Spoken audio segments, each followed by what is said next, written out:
حضرت سلیمان کا لشکر آ رہا تھا اور یہ چونٹی وادی نمل میں اپنی ہمجولیوں کے ساتھ وہاں تلاش رزق میں گھوم پھر رہی تھی۔ تو جو ہی لشکر آتے ہوئے دیکھا تو اس نے اپنی ہمجولیوں کو کہا، جس کی حکایت قرآن نے کی ہے، کہا جلدی جلدی اپنی بلوں میں داخل ہو جاؤ، اللہ کے نبی کا لشکر بے خبری میں تمہیں کچل نہ ڈالے۔ کئی میل دور سے چونٹی کی اس آواز کو حضرت سلیمان نے سنا۔ قرآن بتاتا ہے فَتَبَسَّمَ ضَاحِكًا مِّن قَوْلِهَا، اور اس چونٹی کی اس بات کو سن کر پیغمبر کے چہرے پہ ہنسی آ گئی، مسکراہٹ آ گئی کہ یہ کیا بول رہی ہے۔ اللہ اکبر! چونٹی کو پکڑ کے کان کے پردے پہ بھی ڈال دو تو آپ پھر بھی نہ سمجھ پائیں کہ وہ کیا بول رہی ہے، لیکن اللہ کے پیغمبر کی شان یہ ہے کہ کئی میل دور سے وادی نمل میں بولنے والی چونٹی کو جو بول رہی ہے وہ بھی سن رہے ہیں اور اس کا جو مفہوم ہے وہ بھی سمجھ رہے ہیں۔ یہ پیغمبر کی شان ہے۔ کبھی بھی پیغمبر کو اپنی ذات پہ قیاس کرنے کی غلطی نہ کریں۔ نہ پیغمبر ہمارے جیسا ہے نہ ہم پیغمبر جیسے۔ ایک شخص نے روزہ رکھ لیا تو گرمی تھی، چلچلاتی دھوپ تھی، تو وہ بے ہوش ہو گیا، تو لوگ اس کے اوپر کپڑا تان کر کے کھڑے تھے سائے کیے ہوئے۔ تو حضور گزرے تو فرمایا کہ یہ کیا ہے؟ تو کہا کہ اس نے روزہ رکھا تھا تو اس کی وجہ سے یہ نڈھال ہو گیا۔ فرمایا کہ اس کو کس نے کہا تھا روزہ رکھا؟ وصال کا روزہ رکھا۔ وصال کا روزہ ایک روزے کے بعد پھر اسی پہ تسلسل کے ساتھ دوسرا روزہ۔ تو کہا حضور آپ جو رکھتے ہیں، تو اس نے بھی پھر دیکھ کے رکھ لیا۔ تو آقا کریم علیہ الصلوۃ والسلام فرمایا ایکم مثلی، تم میں سے میری مثل کون ہے؟ ایکم مثلی، تم میں سے میری مثل کون ہے؟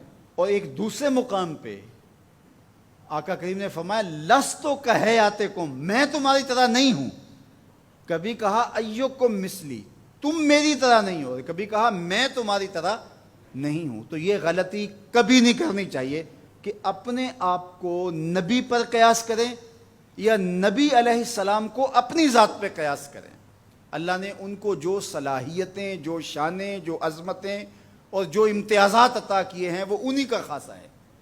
اللہ نے انہی کو ایک الگ شان اور الگ نرالی عظمت عطا فرمائی ہے جو انہی کا مقصوم ہے۔ اب چونٹی کتنے میل دور سے اپنی ہمجولیوں سے بات کر رہی ہے۔ کوئی حدیث ہو تو ضعیف کہہ کر کے کوئی کہے کہ نہیں میں نہیں سے مانتا، آیت قرآنی ہے فَتَبَسَّمَ ضَاحِكًا مِّن قَوْلِهَا، چونٹی کی اس بات کو سن کر اللہ کا پیغمبر مسکرانے لگا کہ یہ کیا کہہ رہی ہے۔ اللہ اکبر! یار حضرت سلیمان علیہ السلام چونٹی کی بات سنیں بھی اور جو وہ کہے اس کو سمجھیں بھی اور اس بات پہ مسکرائیں بھی، اور چونٹی بھی کئی میلوں پہ ہو۔ یہ شان اس پیغمبر کی ہے کہ جو مسجد اقصیٰ میں تیرے نبی کے پیچھے مقتدی بن کے کھڑا ہو۔ جب مقتدی کی سماعتوں کا یہ عالم ہے تو مقتدا کی سماعتوں کا عالم کیا ہوگا؟ اس لیے میرے اور آپ کے آقا و مولا نے ارشاد فرمایا جو میں دیکھتا ہوں وہ تم نہیں دیکھ پاتے، جو میں سنتا ہوں وہ تم نہیں سن پاتے۔ تو جب سلیمان علیہ السلام اتنی دور سے چونٹی کی آواز کو سن بھی لیں اور اس کی سرسراہٹ کے مفہوم کو اخذ بھی کر لیں اور اس پہ آپ جو ہے وہ جواب بھی دیں، فَتَبَسَّمَ ضَاحِكًا مِّن قَوْلِهَا، تو پیغمبر چونٹی کی آواز کو سن لے تو مدینے والا امتی کی آواز کو نہیں سنے گا؟ تو یہ شان ہے خدمت گاروں کی، سرکار کا عالم کیا ہوگا۔ اللہ نے شان عطا کی ہے، اللہ نے عظمت عطا کی ہے۔ اب اس چونٹی کو امام راضی کہتے ہیں قیامت تک آنے والی چونٹیوں کا سردار بنا دیا۔ کیوں؟ اس لیے کہ اس چونٹی کو اس بات کا علم تھا کہ اللہ کے نبی کا لشکر جان بوجھ کر ننھی جان کو بھی ضائع نہیں کر سکتا۔ یہاں ایک لمحے کے لیے رکیے اور اس مفہوم کو اچھی طرح ذہن میں اتار لیجئے، اپنے اندر راسخ کر لیجئے۔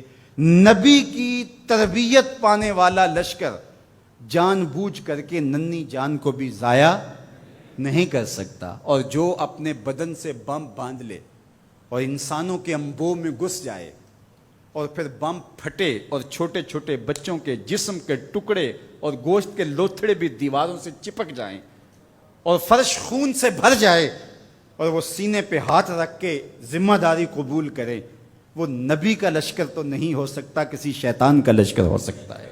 تو اس چیونٹی کو اللہ تعالیٰ نے قیامت تک کی چیونٹیوں کا سردار بنا دیا۔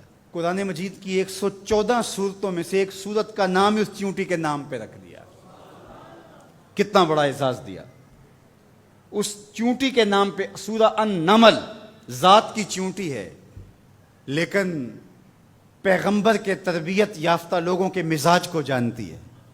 یار پیغمبر کی صحبت میں رہنے والوں کا کوئی مزاج آشنا بن جائے اور اس مزاج آشنائی کی وجہ سے اس کو عزت، پروٹوکول، تکریم اور قیامت تک آنے والی چیونٹیوں کی سرداری بخشی جاتی ہے، تو جو مزاج پیغمبر کا حامل ہے اس ابو بکر کی شان کا عالم کیا ہو، اس کی عظمتوں کا عالم کیا ہے۔ تو اس چیونٹی کو قیامت تک آنے والی چیونٹیوں کا سردار بنا دیا گیا۔ تو اس کی سرداری کا سبب اس کے یہ جاننے کی وجہ سے ہے کہ